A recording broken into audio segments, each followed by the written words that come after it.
Nanjengoko uNovemba inyanga yokuqwalasela abantu abaphila nokukhubazeka, umnumzana Mthetheleli Maqethuka ophila nokukhubazeka waseQonce eMpuma Koloni uthi abantu abaphila nokukhubazeka mabangazoyikiseli futhi bayafana nomuntu wonke odaliweyo.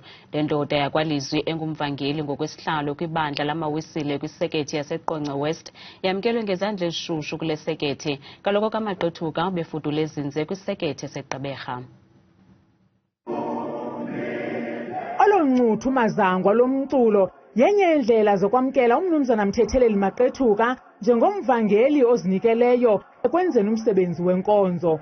Umfundisi wesekethe iQonce West 360 uthi umsebenzi walo kaMaqethuka kwezakwalizwi nasekuhlaleni uphuma izandla.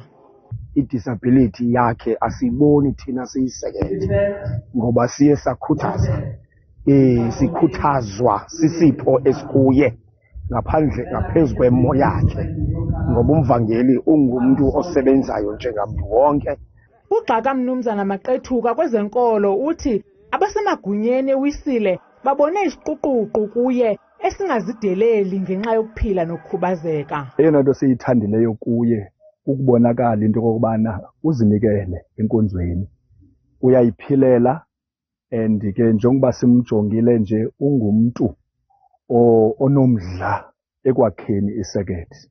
Umnumzana Maqethuka ke uthi wazalwa engumntwana onempilo yenkenenkene ze wagqibela ephila nokukhubazeka. At the age of 8 years, 8 ndiyaqala ukwazi unyathela ngenyawo. Ndihlekwa ke ndirayazi le nto ihlekwayo kodwa ndithe ndazazi ntoba thina ndikhubazekile. Aba bantu babona inkubazeko mna ndabe ndingaziboni ndikhubazekile. Ndazamkela man le nto ndiphila nayo ayoyam yimboleko endiyiphiwe nguThixo.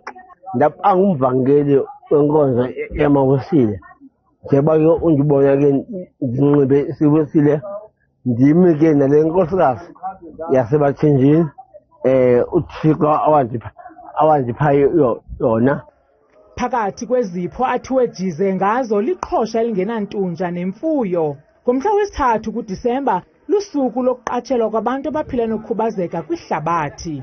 Kwiindaba zethu kuChannel 163 ngokuphathelwa yiNewsroom Africa, Ndinguntsiki Noyiya eQonce.